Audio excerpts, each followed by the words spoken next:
Team summer हिल CTET classes में आप सभी का बहुत बहुत स्वागत है। फ्रेंड्स, आज मैं एक खुशखबरी के साथ आप सबके बीच उपस्थित हूँ और खुशखबरी उन लोगों के लिए है जो शिक्षक बनने का सपना संजोए हुए हैं और बहुत दिनों से इंतज़ार में हैं कि कहीं से शिक्षक भर्ती प्रक्रिया की शुरुआत हो और उन्हें खुद को आजमाने का मौका मिल सके। लेकिन फ्रेंड्स, यह जो खुशखबरी है, यह खुशखबरी उत्तराखंड अधीनस्थ सेवा चयन आयोग के द्वारा जारी शिक्षक भर्ती प्रक्रिया की है और इसमें क्या सही है और क्या गलत है, बहुत सारे कन्फ्यूजन आम अभ्यर्थियों के मन में है। बहुत सारे सवाल मुझसे पूछे गए इसके संदर्भ में कि सर, मैंने यूट्यूब पर बहुत सारा सर्च किया लेकिन कहीं भी ऑथेंटिक जानकारी नहीं मिली।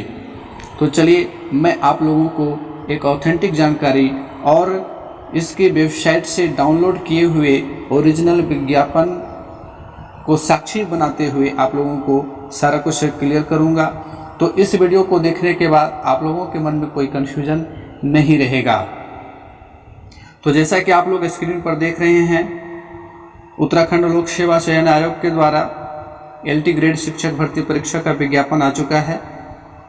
आज की वीडियो में मैं आपको पूरा डिटेल बताऊंगा, लेकिन उससे पहले हमारे चैनल पर यदि नए हैं तो सब्सक्राइब करना ना भूलें और साथ ही वीडियो को लाइक करें और अपने फ्रेंड सर्किल या व्हाट्सएप ग्रुप में शेयर जरूर करें। तो चलिए जानते हैं पूरा डिटेल इस शिक्षक भर्ती परीक्षा के बारे में।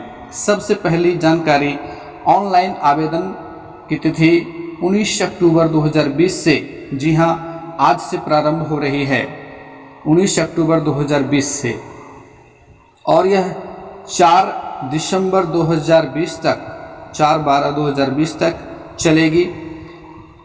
परीक्षा शुल्क जमा करने की अंतिम तिथि 6/12/2020 है और एग्ज़ाम का शेड्यूल अप्रैल 2021 में संभावित है। बढ़ते हैं आगे और जानते हैं कि इसमें कुल कितने रिक्त पद हैं। तो कुल रिक्त पदों की संख्या 1431 है और इन रिक्त पदों पर सीधी भर्ती द्वारा चयन होगा, अर्थात डायरेक्ट एग्जाम पास कीजिए और आपका चयन मेरिट लिस्ट में आने के बाद होगा, है ना। मेरिट लिस्ट में सीट के अनुसार मेरिट लिस्ट बनाया जाता है और मेरिट लिस्ट में यदि आपका नाम आता है तो आप चयन के लिए एलिजिबल होंगे। चलिए समझते हैं कि क्या क्या शैक्षिक अर्हताएं हैं और क्या क्या महत्वपूर्ण जानकारियां हैं। तो सबसे पहले देख लेंगे एक नज़र इनके पदों पर।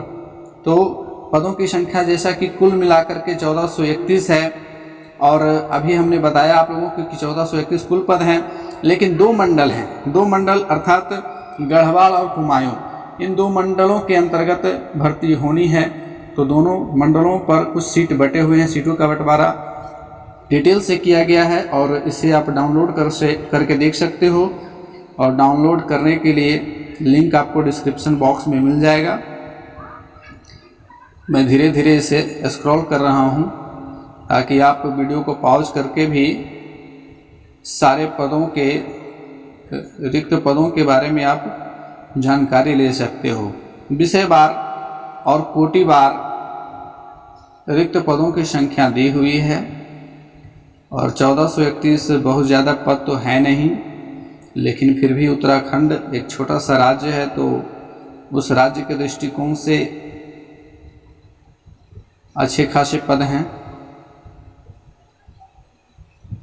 अब मैं बात करूंगा कि यह फॉर्म कौन कौन से लोग भर सकते हैं, एलिजिबिलिटी क्राइटेरिया क्या होगी, इन सारे चीज़ों के बारे में डिटेल से चर्चा होगी। तो आइए देखते हैं पहला नोट पॉइंट।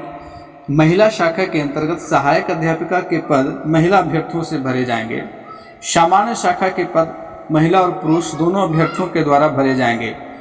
तो यहाँ देखेंगे कि महिला शाखा के जो पद हैं उसमें केवल महिलाओं का ही आवेदन लिया जाएगा, वे केवल महिला अभ्यर्थियों से ही भरे जाएंगे और सामान्य शाखा में महिला और पुरुष दोनों ही अभ्यर्थी एलिजिबल होंगे। तो यहाँ महिलाओं के लिए ज़्यादा चांसेस हैं।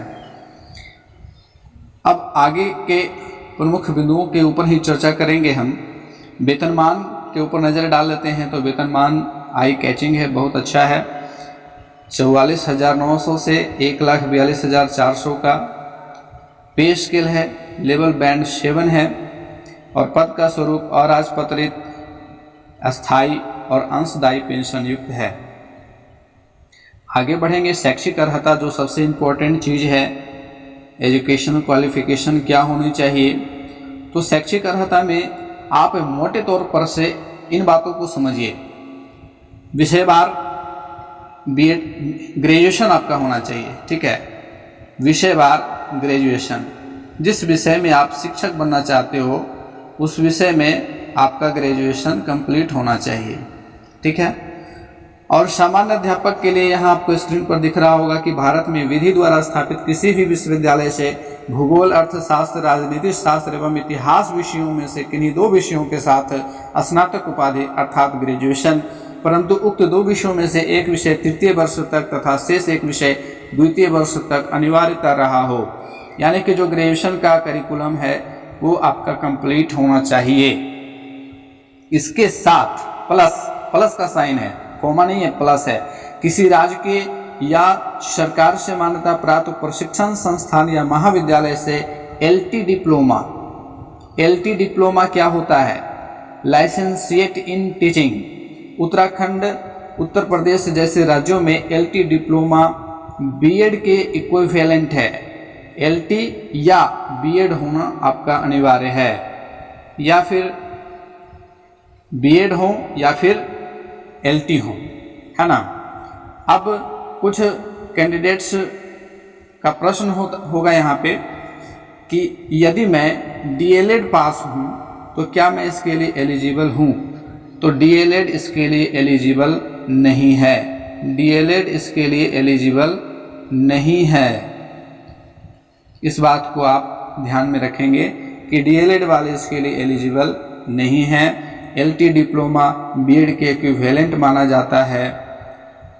अब इसके साथ साथ अभी मैंने बात की ग्रेजुएशन अर्थात आपका बीए होना चाहिए प्लस एलटी या बीएड होना चाहिए, और इसके साथ साथ उत्तराखंड टेट, यू टेट या सी टेट के पेपर 2 में 6 to 8 वाले पेपर में आपका पास होना अनिवार्य है। तो ये 3 डिग्री आपके पास होनी चाहिए, ग्रेजुएशन, एलटी या बीएड या उत्तराखंड टेट या फिर सी टेट के पेपर 2 में आपका अनिवार्य रूप से पास होना चाहिए। तो विषयवार इस प्रकार से प्रत्येक विषय के अनुसार चर्चा की गई है। और हाँ, एक चीज़ और है, इसमें अथवा करके दिया हुआ है, यदि आप बीएड नहीं हो तो 4 वर्षीय integrated course BA in education होना चाहिए, ठीक है, और संबंधित विषय से ही होना चाहिए। जिस विषय में आप शिक्षक बनने के लिए फॉर्म भर रहे हो उस विषय में बीए इन एजुकेशन या बीएससी इन एजुकेशन होना चाहिए, ठीक है। अब मैं फिर से धीरे धीरे स्क्रॉल करके इसे आगे बढ़ा रहा हूँ।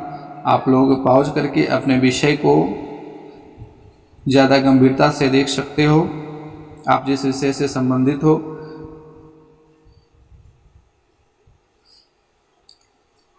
अब यहाँ देखेंगे एक इम्पॉर्टेंट पॉइंट है कि अभ्यर्थी को सहायक अध्यापक या एलटी पद पर नियुक्ति या चयन हेतु उत्तराखंड टेट, यू टेट या सी टेट के पेपर 2 की परीक्षा अनिवार्य रूप से उत्तीर्ण होना है, ठीक है।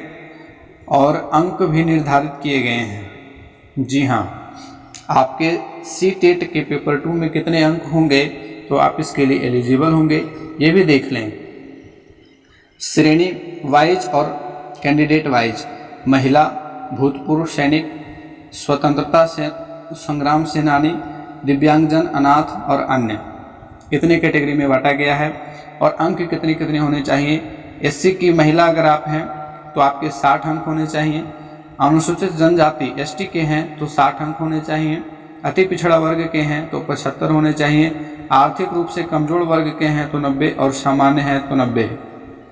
परसेंटेज में अगर बात करें तो इन दोनों के लिए 60% होने चाहिए, 60% होने चाहिए, बाकी सब में छूट है, आप कैलकुलेट करके निकाल लेंगे। आगे बढ़ते हैं। विभागीय लिखित सीधी भर्ती परीक्षा हेतु अर्हता क्या होनी चाहिए, इसे देख लेंगे कि विभागीय लिखित परीक्षा द्वारा भर्ती हेतु राजकीय प्रारंभिक शिक्षा सेवा के अंतर्गत कार्यरत ऐसे प्रधानाध्यापक, राजकीय प्राथमिक विद्यालय सहायक अध्यापक, राजकीय प्राथमिक विद्यालय सहायक अध्यापक, राजकीय उच्च प्राथमिक विद्यालय सहायक अध्यापक, संबद्ध राजकीय प्राथमिक विद्यालय एवं सहायक अध्यापक, राजकीय आदर्श विद्यालय अर्ह होंगे जिन्होंने स्नातक की उपाधि प्राप्त की हो, बीए जिनका कंप्लीट हो, ग्रेजुएशन कंप्लीट हो, उपरोक्त तालिका में निर्धारित विषय संयोजन संबंधी उपबंध पूर्ण किए हों, अर्थात बैचलर इन एजुकेशन वाला जो कोर्स है ना, बीएड के साथ साथ जो अथवा में था बीएससी इन एजुकेशन या बीए इन एजुकेशन, वो होना चाहिए, उपरोक्त तालिका में निर्धारित प्रशिक्षण की योग्यता रखता हो। अब देखते हैं कि लिखित परीक्षा हेतु पद के अनुसार पाठ्यक्रम क्या होंगे। तो चयन के लिए 100 अंकों की वस्तुनिष्ठ प्रकार की परीक्षा होगी। ऑब्जेक्टिव टाइप क्वेश्चन आएंगे, 2 घंटे निर्धारित हैं, समय 2 घंटा है, ठीक है। और सवाल शैक्षिक अभिवृत्ति, शिक्षण कला से संबंधित होंगे, अर्थात पेडागोजी आपका मुख्य रूप से सवाल होगा इसमें। और लिखित परीक्षा में समान अंक अगर आता है तो जो आयु में बड़े होंगे उन्हें ऊपर रखा जाएगा।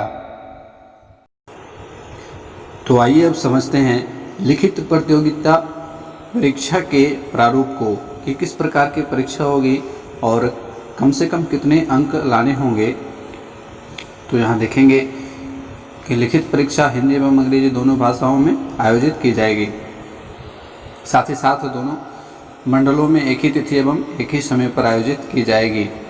सामान्य व ओबीसी श्रेणी के अभ्यर्थियों को 45% तथा SC ST को 35% अंक लाना अनिवार्य है। साथ ही साथ इसमें नेगेटिव मार्किंग का प्रावधान है। यदि आप एक गलत करते हो तो 1/4 अंक काट लिए जाएंगे और 4 गलती पर 1 अंक काट लिए जाएंगे। लिखित परीक्षा की प्रश्न पत्र परीक्षा के बाद आप ले जा सकते हो। साथ ही साथ OMR की 1 प्रति भी आप ले जा सकते हो। तृतीय प्रति अभ्यर्थी अपने साथ ले जाने की अनुमति होगी। गलत उत्तरों के लिए दंड, जैसा कि मैंने बताया, नेगेटिव मार्किंग है। नेगेटिव मार्किंग से बचने के लिए आप प्रश्न को छोड़ सकते हो। आयु की बात करते हैं तो न्यूनतम आयु 1 जुलाई 2020 को 21 वर्ष होनी चाहिए और अधिकतम 42 वर्ष होनी चाहिए। और आरक्षण के अनुसार छूट भी है, और जिन्होंने बीएड की उपाधि की है तो उन्हें अधिकतम 5 वर्ष तक की आयु की छूट दी जाएगी। इसके बाद सबसे इम्पोर्टेंट चीज़ के ऊपर चर्चा करते हैं कि अभ्यर्थी की पात्रता क्या होनी चाहिए।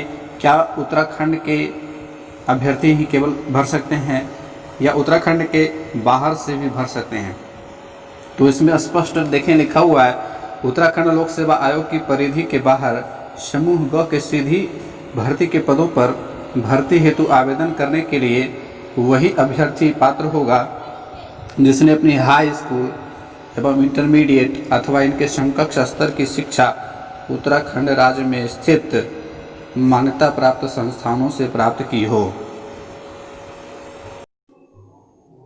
अतः स्पष्ट है कि जो उत्तराखंड के मूल निवासी होंगे, तो जो मूल निवासी होंगे वही ना हाई स्कूल और इंटरमीडिएट की परीक्षा उत्तराखंड में ही प्राप्त करेंगे। उत्तराखंड से बाहर के हो सकता है उसके आसपास के राज्यों के कुछ ऐसे अभ्यर्थी हों जिन्होंने उत्तराखंड में मैट्रिक या इंटरमीडिएट की परीक्षा दी हो, तो वे लोग केवल भर सकते हैं, बाकी के लोग नहीं भर सकते हैं। यहाँ स्पष्ट रूप से अंकित किया गया है। और भी कुछ छोटी मोटी चीज़ें हैं। अनापत्ति प्रमाण पत्र तो उन लोगों के लिए है जो कहीं कार्यरत हैं। राष्ट्रीयता भारतीय होना चाहिए, चरित्र अच्छा होना चाहिए, वैवाहिक परिस्थिति 2 शादी वाले लोग माने नहीं हैं, शारीरिक रूप से सक्षम होने चाहिए। आरक्षण तो जैसा कि पता है, आरक्षण उत्तराखंड के मूल निवासियों को मिलेगा। आइए अब एक नज़र डाल लेते हैं शुल्क के ऊपर।